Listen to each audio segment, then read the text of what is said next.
अधिवेशन कदाचित गुंडाळलं जाईल आणि मग आपले प्रश्न कसे काय राहतील, आपले प्रश्नच सोडवले नाही तर मग आपल्या येण्याचा काय उपयोग, असा विचार करून जे काही त्यांच्यामध्ये एक उद्रेक झाला आणि त्यानंतर काहींनी टोकाचं पाऊल उचलायचा प्रयत्न केला. खरं तर आंदोलन करणे हा लोकशाहीमध्ये लोकांचा अधिकार आहे.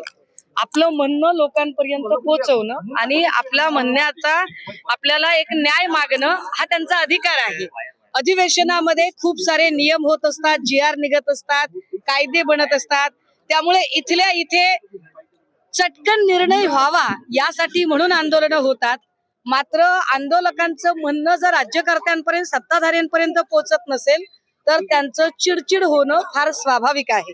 पण यातून कुठलाही अनुचित प्रकार घडू नये, कारण आम्ही लोकांची माथी भडकावणारे लोक नाहीत. आमच्यामध्ये आणि भाजपाईच्या लोकांमध्ये फरक आहे. आमच्यासाठी लोकांची सुरक्षितता ही जास्त महत्वाची आहे. त्यामुळे माझ्या एकाही माणसाला इजा होता कामा नये हे जास्त महत्वाचं. आता आदिवासी सगळ्या समूहाचं जे आंदोलन होतं, या आंदोलनामध्ये त्यांच्या प्रश्नांकडे लक्ष देत नाहीयेत. संबंधित खातं हे माननीय मुख्यमंत्र्यांकडे आहे आणि त्यानंतर अशोक उईके यांच्याकडे आहे. या मंत्री महोदयांनी त्यांच्याकडे लक्ष द्यावं. आज अधिवेशन कदाचित गुंडाळलं जाईल आणि मग आपले प्रश्न कसे काय राहतील, आपले प्रश्नच सोडवले नाही तर मग आपल्या येण्याचा काय उपयोग, असा विचार करून जे काही त्यांच्यामध्ये एक उद्रेक झाला आणि त्यानंतर काहींनी टोकाचं पाऊल उचलायचा प्रयत्न केला. त्यातनं 2-3 लोकांनी इथे स्टेडियमच्या कड्यावरून उडी घेण्याचा प्रयत्न केला. पण हे घातक आहे, हे चुकीचं आहे आणि पोलीस सुद्धा माणूस आहे. पोलिसांच्या काही मर्यादा आहेत, त्या मला समजू शकतात. त्यामुळे पोलिसांना आता मी विनंती केली की मी स्वतः आंदोलकांशी बोलते आणि प्रकरण हाताळण्याचा प्रयत्न करते. मला आनंद आहे की आदिवासी समुदायाच्या सगळ्या नेते प्रणेत्यांनी माझी ही भूमिका समजून घेतली. पोलिसांनीही सहकार्य केलं आणि जो उद्रेक आहे तो बऱ्यापैकी थांबलेला आहे. आता पोलीस अधिकाऱ्यांनी सांगितलंय की मंत्री सन्माननीय अशोक उईके यांच्यापर्यंत निरोप पोहोचवला जाईल, कारण मुख्यमंत्री कदाचित आता वाइंड अप होत आहे तर बऱ्याच गोष्टींमध्ये ते व्यस्त असतील. सो मी तीही व्यस्तता समजू शकते.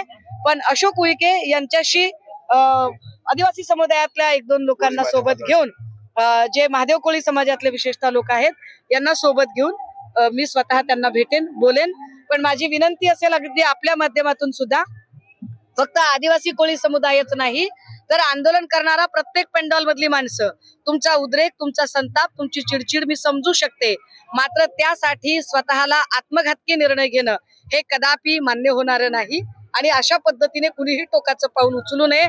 कारण राज्यकर्त्यांना तुमचा जीव गेला तर काही फरक पडत नाही, पण तुमच्या कुटुंबियांना निश्चित फरक पडतो.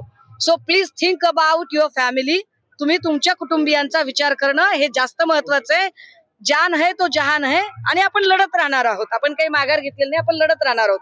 फक्त ते लढताना आपल्या कुटुंबाचा विचार आपण करणं जास्त गरजेचं आहे.